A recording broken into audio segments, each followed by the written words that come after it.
안 보고 여러분 한번 암송하시겠어요? 세 구절 간단한데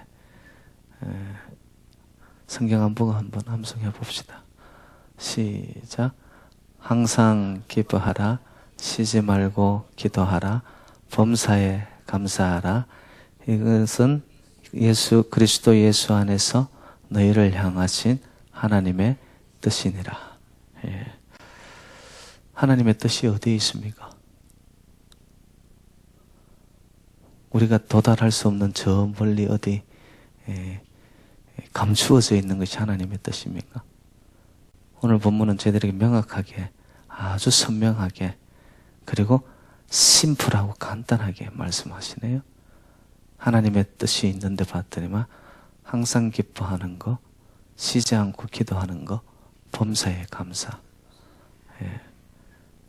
기뻐하는 거와 기도하는 생활과 감사의 삶, 이게 하나님이 원하시는 거랍니다. 하나님의 뜻이라는 말은 하나님이 기뻐하는 거라는 거죠.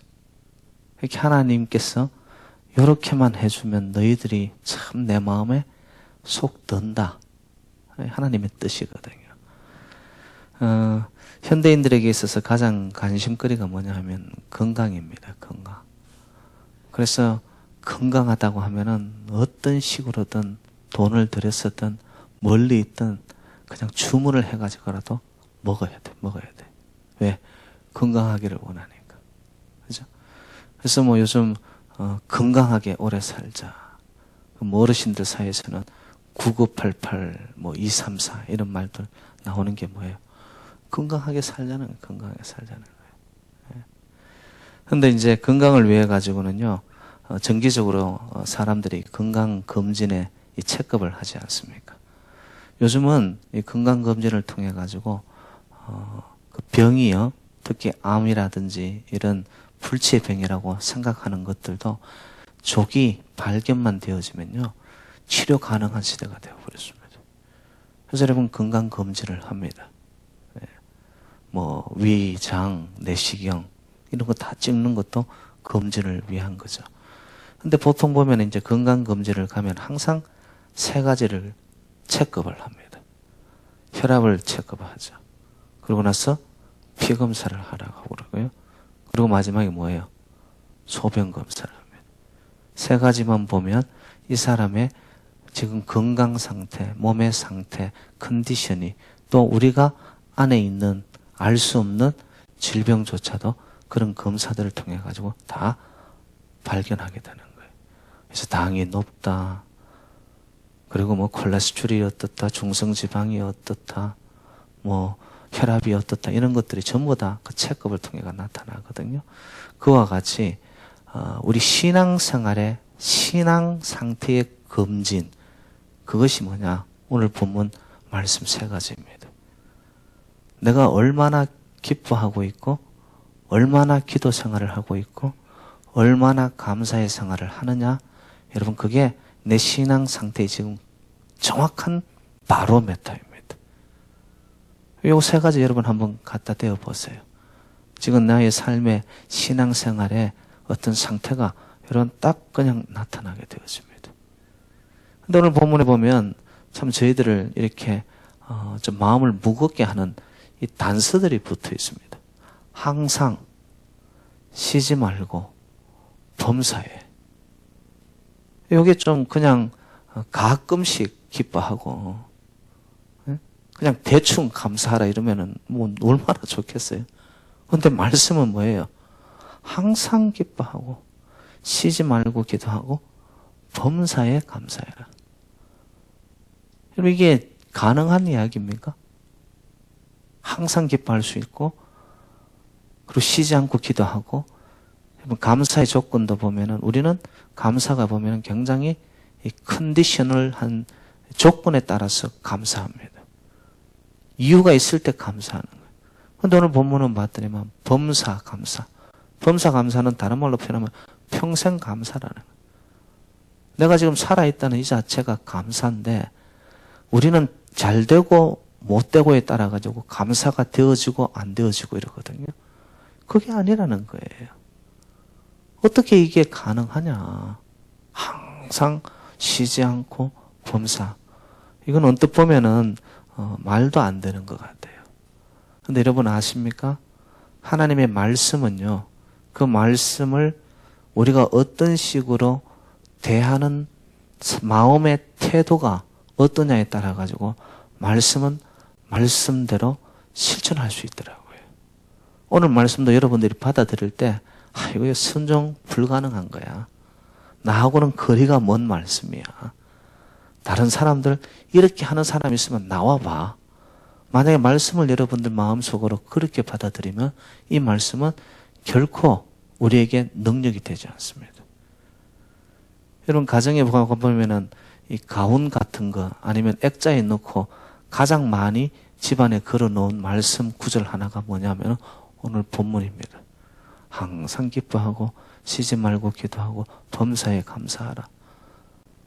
제가 뭐 가정 방문을 한다든지 신방을 한다든지 해도요, 가장 많이 걸려있는 액자 중에 하나가 이거더라고요.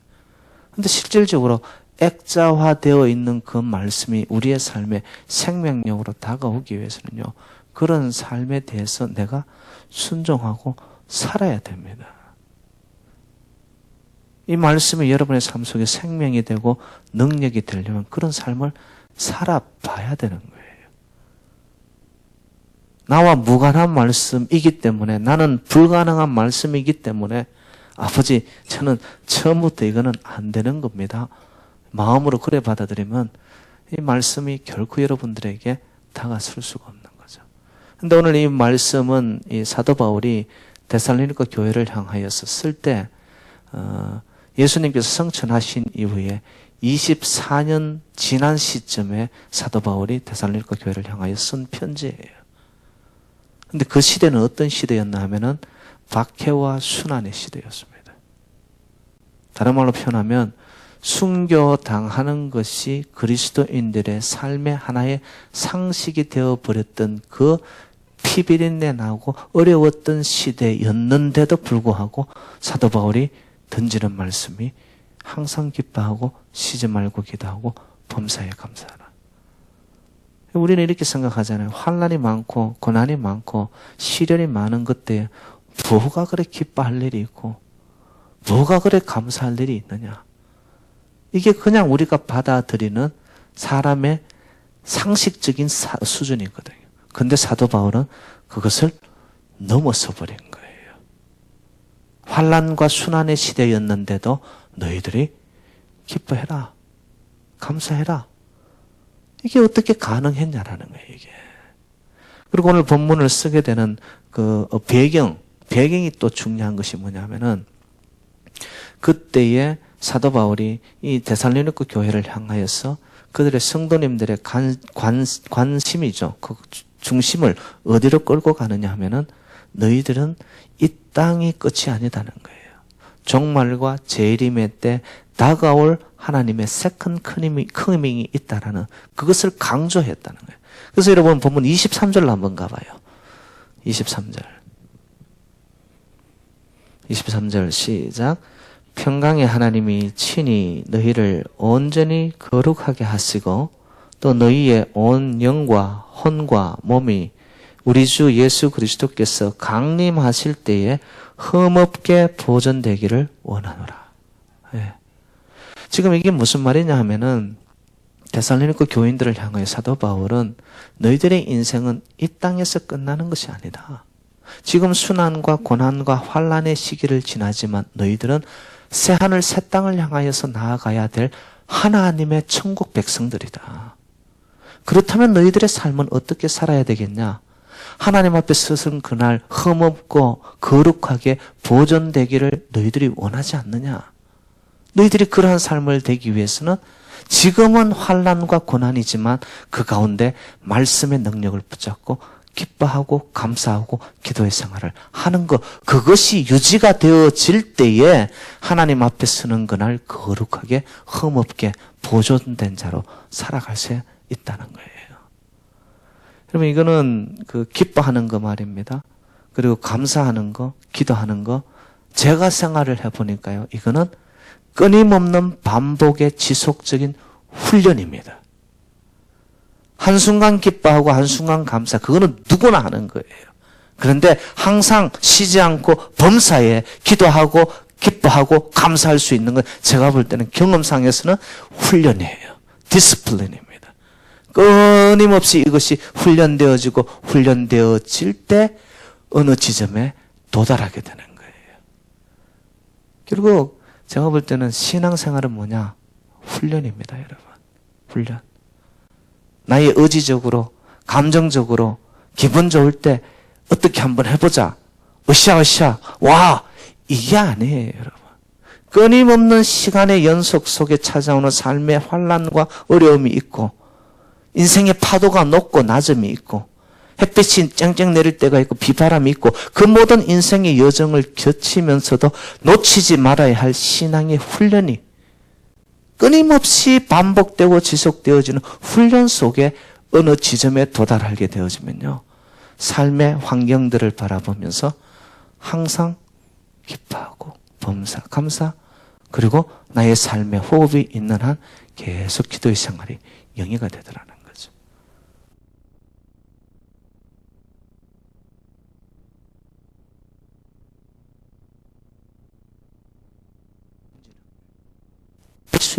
될 수 있다. 그리고 여러분, 데살로니가 교회의 특징이 뭐였냐면은 소문난 교회였지 않습니까? 믿음의 역사, 사랑의 수고, 소망의 인내가 있었던 교회였다고. 근데 믿음의 역사, 사랑의 수고, 소망의 인내가 그들의 삶 속에서, 신앙생활 속에서, 삶의 현장 속에서 있을 수 있었던 가장 중요한 이유가 뭐였냐? 그들은 하나님의 말씀을 들을 때 사람의 말로 듣지 않고 하나님의 말씀으로 들은 거예요. 이게 참 중요한 신앙의 태도이거든요. 오늘도 제가 여기 있어서 하나님의 말씀을 대언하지만 이 대언의 말씀이 저 김 목사 개인의 말씀으로 들리는 인간의 소리가 아니라 여러분들이 주의 종을 통하여서 하나님이 말씀하는 살아계신 하나님의 음성이다. 그렇게만 받아들이면 여러분 말씀 앞에 순종 안 할 자가 누가 있겠어요? 하나님의 말씀인데 데살로니가 교회의 성도들은 그렇게 했더라는 거예요. 하나님의 말씀으로 듣고 나니까 그 말씀 속에는 불순종이란 있을 수가 없는 거죠. 순종하는 거예요, 그냥. 순종하다 보니까 믿음을 가지고 역사가 일어나고 그 역사 속에 보니까 서로를 묶어내는 사랑의 끈으로 묶여서 그 사랑으로 함께 어떠한 수고도 감수해내는 거예요. 그리고 이 땅이 소망이 아니라 저 하늘이 소망이구나. 저 하늘 향하여 가다 보니까 삶 속에서 웬만한 거는 그냥 견디는 거예요. 인내하면서 가는 거죠. 그래서 여러분 로마서 3장 4절, 5장 3절로 4절 말씀 너무 잘 아시잖아요. 환난은 인내를, 인내는 연단을, 연단은 소망을. 이게 그리스도인들이 가야 할 삶의 어떠한 서클이에요, 서클. 제가 볼 때는 연결고리입니다. 근데 그리스도인 치고서 환난이 오고 시련이 올 때 아이고 피해가자. 비 좀 피하자. 이러면 그리스도인으로서의 내 내공 자체가 벌써 약한 거예요. 환난이 오면 오는 대로 그것을 인내 가운데 연단하여 훈련을 하여 계속적으로 나아가다 보면 결국에는 우리의 인생은 소망을 낳게 되고 이 땅이 아닌 하늘, 새 하늘, 새 땅을 향해 우리 인생이 나아가더라. 데살로니가 교인들은 벌써 말씀 앞에서 대하는 태도가 달랐던 거죠. 그 말씀이 떨어지면 그게 순종하는 마음. 제가 볼 땐 제일 중요하죠. 아무리 좋은 말씀이 떨어져도 그 말씀이 내 입에 달면은 삼키고 쓰면 뱉어버리고 이러면 하나님의 말씀이 아니죠. 그건 내가 선택하는 거죠. 내 기준 따라서. 하나님의 말씀은 그런 건 아니죠. 하나님의 말씀은 우리 인생에 내 발의 등이요 내 길에 빛이 되어 있다라는 말씀 그대로라면 그것이 전부이라면 그 말씀이 내한테 달고 쓰든 관계없이 말씀에 순종하여 그대로 가야 되는 거죠. 사도 바울은 데살로니가 교회를 향하여 성도들의 믿음의 수준이 있다라는 것을 한 거죠. 그들의 인생의 종말은 저 새하늘 새 땅을 향하고 있구나. 그래서 너희들이 언젠가는 하나님 앞에 섰을 때 거룩하고 흠없고 온전히 보존되어진 자로서 하나님 앞에 칭찬받는 너희들이 되기를 바란다. 그러려면 이러이러한 삶을 살아라. 세 가지죠, 여러분.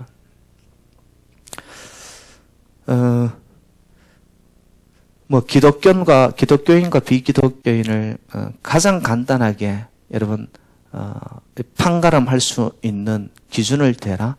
제가 볼 때는 저는 웃음이 있냐, 얼마나 기뻐하느냐. 질적으로 차이가 나는 겁니다. 근데 그 기뻐하고 웃음을 가져오는 조건을 어디서 찾느냐? 그것도 제가 볼 때는 기독교인과 비기독교인의 차이가 나릅니다. 비기독교인은 자기 입맛에 좋은 것을 찾아가겠죠. 그러나 기독교인은 하나님 중심으로 기쁨을 찾는 거죠. 삶의 차이가 나는 거예요. 그리고 감사도 제가 볼 때는 하나의 좋은 기준입니다. 정말로 삶 속에서 모든 것이 감사가 되어지는 자의 삶을 살아간다. 그 사람은 진정한 예수가 안에 있는 자죠. 그리스도인의 삶 속에서 단편적으로 그리스도인이 누구냐? 제가 볼 때는 감사의 삶을 사는 자예요. 감사의 삶. 그리고 신앙생활은 제가 말씀드리잖아요. 기도생활이라고. 신앙생활 여정을 가면서 기도하기를 쉬는 죄를 범한다?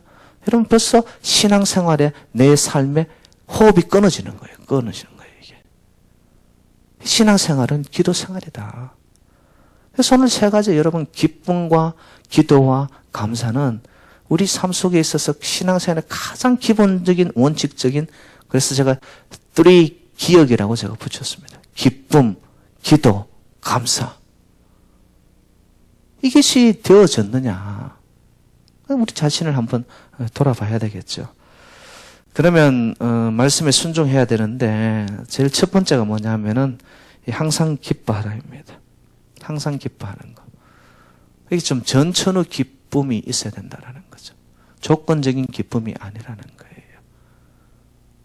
어제나 오늘이나 여러분 추우나 더우나 제가 이래 이야기하면 또 성도님 중에는 꼭 그렇게 속으로 이렇게 말합니다. 아이고 목사님은 지금 내가 처한 상황이 어떤지 알고서 저런 진짜 철없는 소리를 합니까? 여러분 제가 여러분 상황을 속속들이는 모르지만요. 잘 들으십시오. 기쁨은 감정의 문제, 환경의 문제가 아닙니다. 기쁨은 제가 볼 때는 제 경험으로는 선택의 문제예요.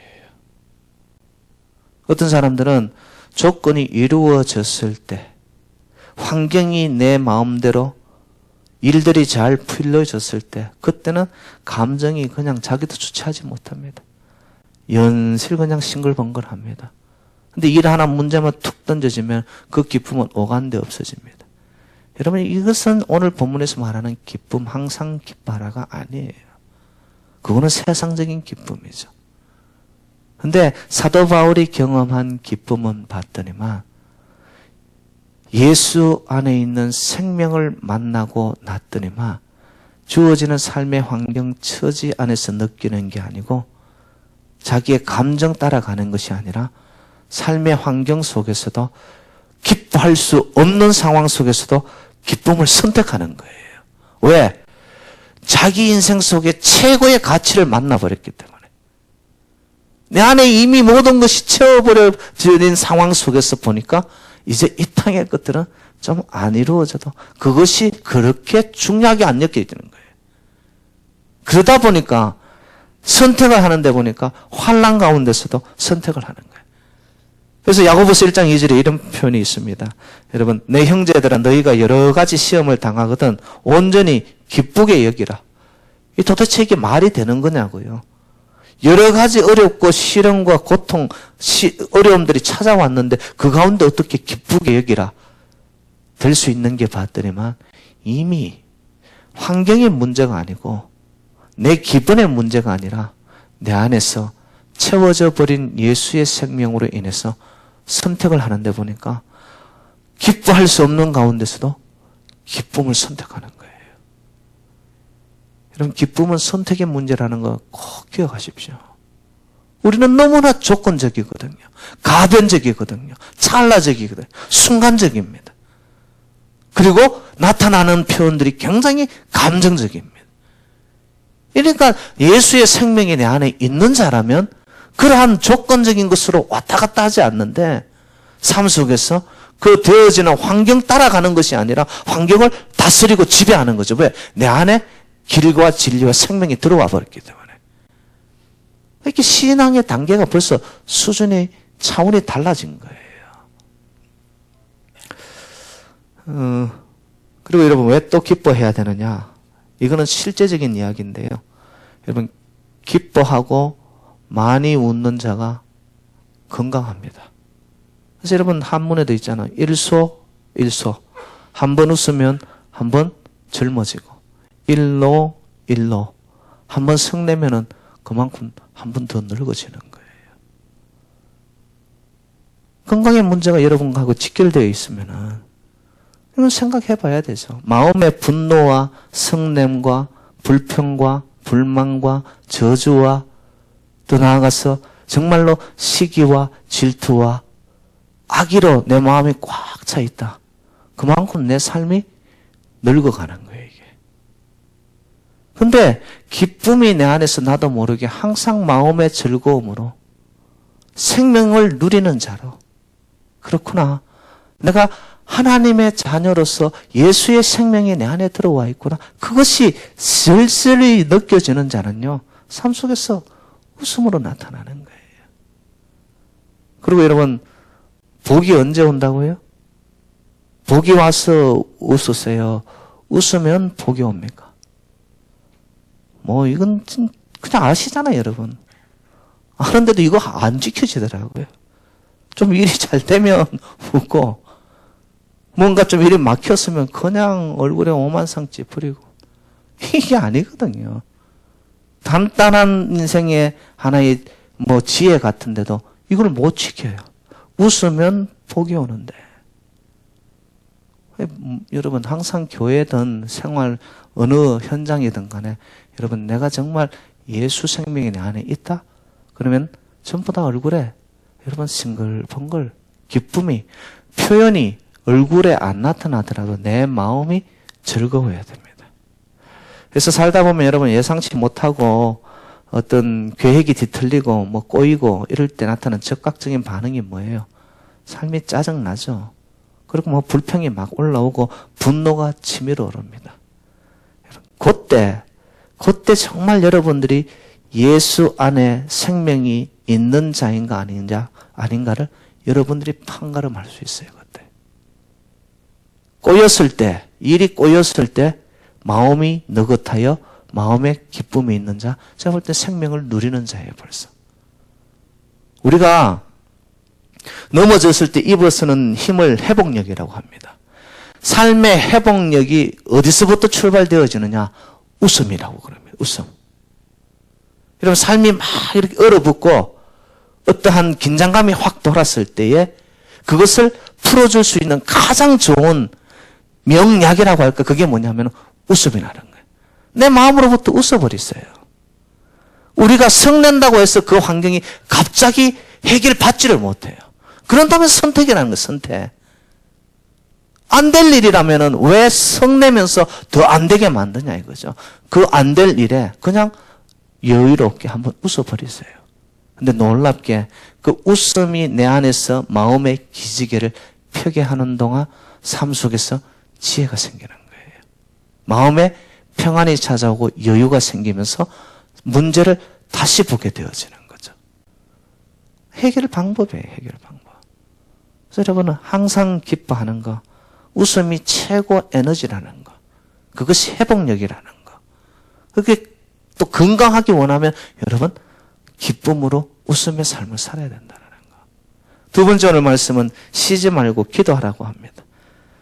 여러분 기도는 본질적으로 뭐냐 하면은 하나님과의 교제입니다. 하나님과의 연결입니다. 왜 쉬지 말고 기도해야 되느냐?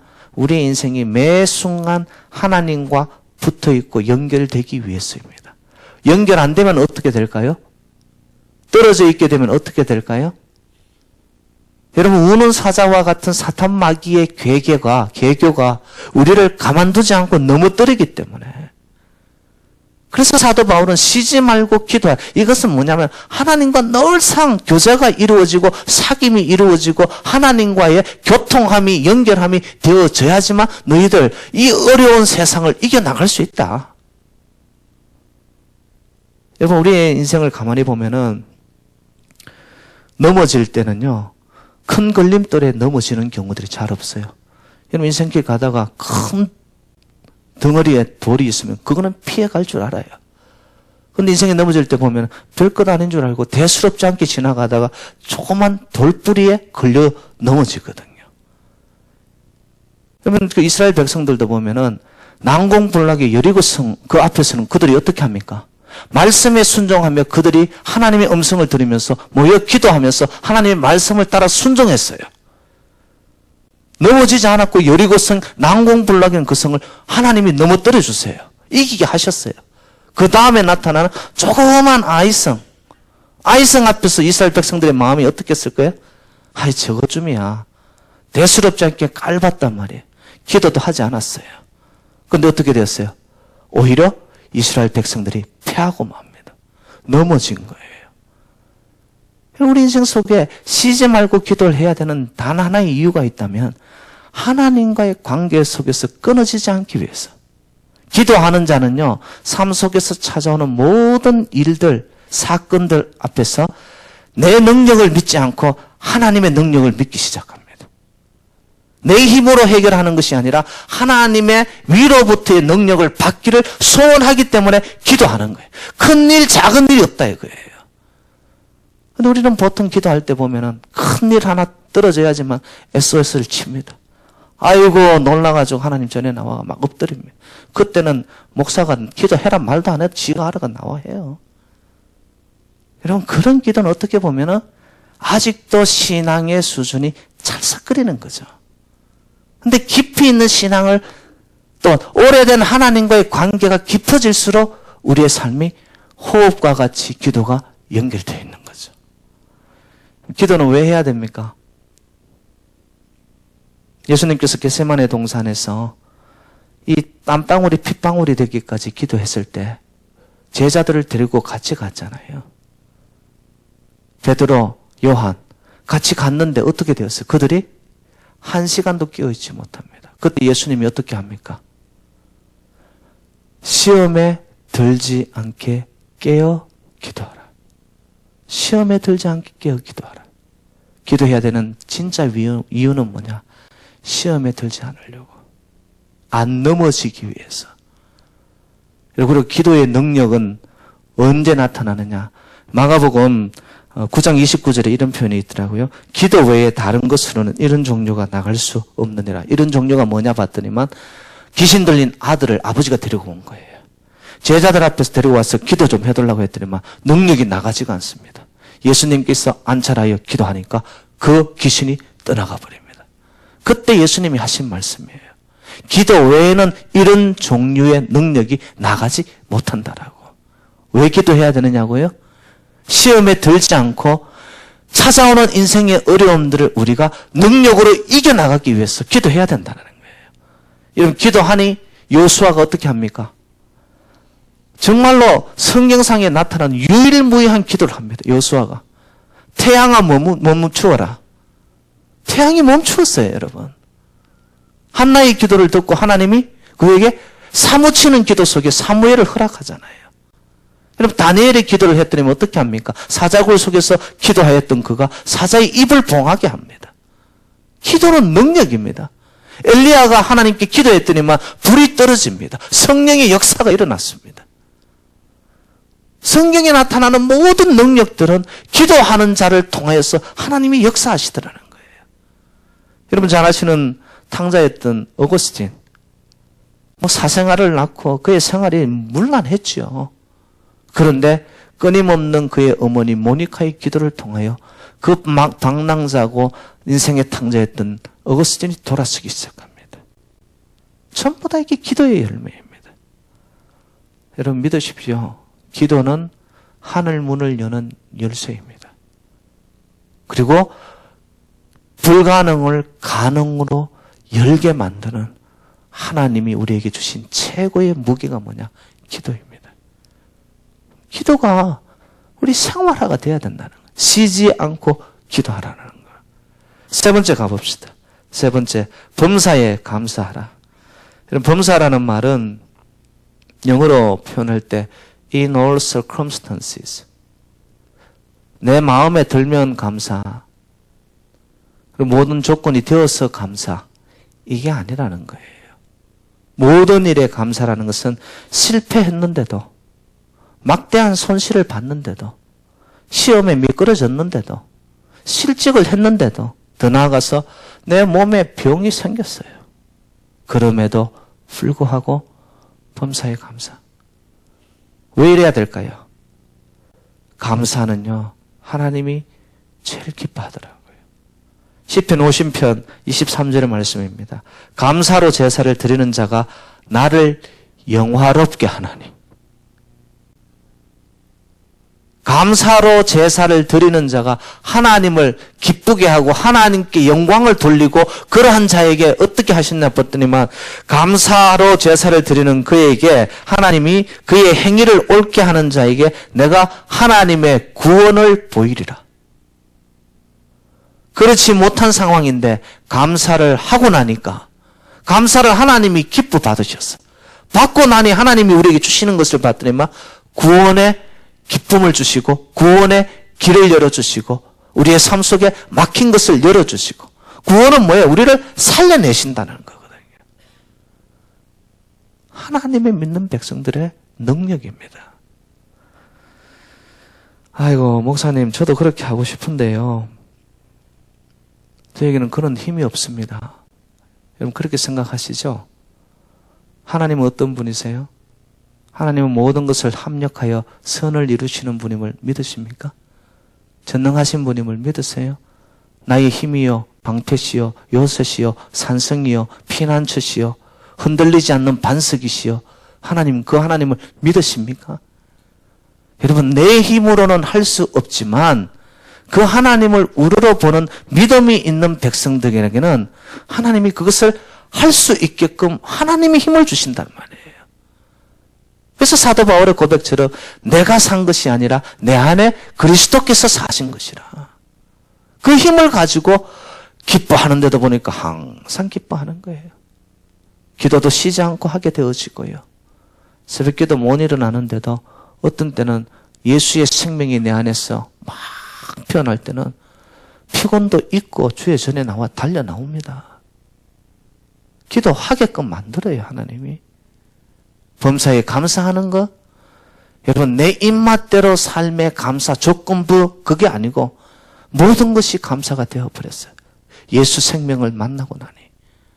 스쳐가는 바람결에도 감사가 되어지고, 여러분 길가에 핀 들꽃 하나에도 그걸 보고서 감사가 되어지고요. 만나는 만남 속에서 누구를 만나더라도 그 속에 하나님 진정으로 감사합니다. 저에게 호흡 주심에 감사합니다. 삶이 달라지기 시작하는 거예요. 그 능력이 다 어디서 오느냐? 생명인 예수 안에 있습니다. 예수 안에. 그래서 오늘 본문 여러분 18절로 한번 가봅시다. 하나님의 뜻이라고 하는데 그 앞에 말씀이 참 중요하거든요. 18절 같이 읽습니다. 시작. 범사에 감사하라. 이것이 그리스도 예수 안에서 너희를 향하신 하나님의 뜻이니라. 하나님의 뜻인데 누구 안에서요? 그리스도 예수 안에서. 예수는 생명임을 믿으십니까? 예수는 그 이름 자체가 능력임을 믿으십니까? 주 안에 있는 나에게 딴 근심 있으랴. 근심 없고 걱정 없고 염려 없으니까 어떻게 돼요? 기뻐할 수밖에 없어요. 주 안에 있는 나에게 딴 근심 있으랴. 그리고 십자가 밑에 나아가 내 무엇을 풀었네? 인생의 짐을 풀고 모든 것이 인생의 풍랑이 잔잔해지니까 나도 모르게 하나님을 향하게 되어지고요. 연결되어지고요. 그리고 모든 주어진 것이 감사의 삶이 되어지는. 이런 주 안에 있는 나, 예수 안에 있는 나, 생명을 만난 자, 생명의 누림이 내 안에 있는 자. 오늘도 저희를 여러분 그 찬양 불러 주 예수 내 마음에 들어와 계신 후 어떻게 됩니까? 가사 후렴에 봤더니만 물밀듯 내 마음에 뭐가 넘쳐요? 기쁨이 넘치세요, 여러분? 주 예수 내 마음에 들면 어떻게 된다고? 물밀듯 기쁨이 넘쳐야 돼요. 왜? 생명을 만났으니까. 길을 찾았으니까. 진리를 알게 되었으니까. 여러분, 여기에 그리스도인들의 삶의 엑기스가 들어있습니다. 단적으로 표현할까요? 하나님의 뜻은 여러분 예수 안에 있습니까? 예수 밖에 있습니까? 예수 안에 있는 자는요, 하나님의 뜻이 항상 기뻐하고 쉬지 않고 기도하고 범사에 감사, 자기도 모르게 되어집니다. 의지적으로, 의도적으로 내가 이렇게 살아야지 아닙니다. 정말 예수 생명을 만나 예수 구원의 능력이 나에게 와버리면요, 그 힘이 나를 이끌고 붙들어 가는데 봤더니만 모든 것이 감사. 어떤 일을 만나도 삶 속에 기쁨이 넘쳐나고요.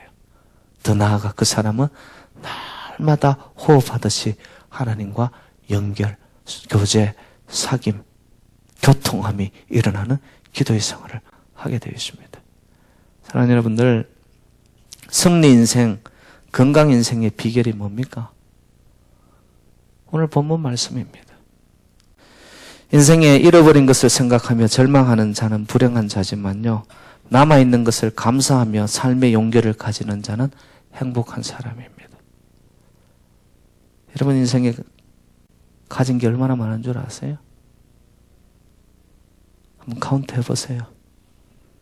있는 것만 해도 여러분 하나님 앞에 너무 넘쳐나는 감사를 할 수밖에 없습니다. 제일 여러분들이 소유한 것, 예수가 여러분 속에 있습니다. 생명, 진리, 그리고 더 나아가서 삶 속에 여러분들이 길을 찾았잖아요. 그러면 예수로 인해서, 예수 안에서 누리는 그 생명으로 여러분 날마다 웃음의 꽃을, 그리고 기도의 끈을 놓지 않고 모든 것이 감사로 여러분의 삶 속에 넘쳐날 때 앞으로의 여정, 승리와 행복의 아름다운 인생들이 펼쳐지기를 주님의 이름으로 축원드립니다.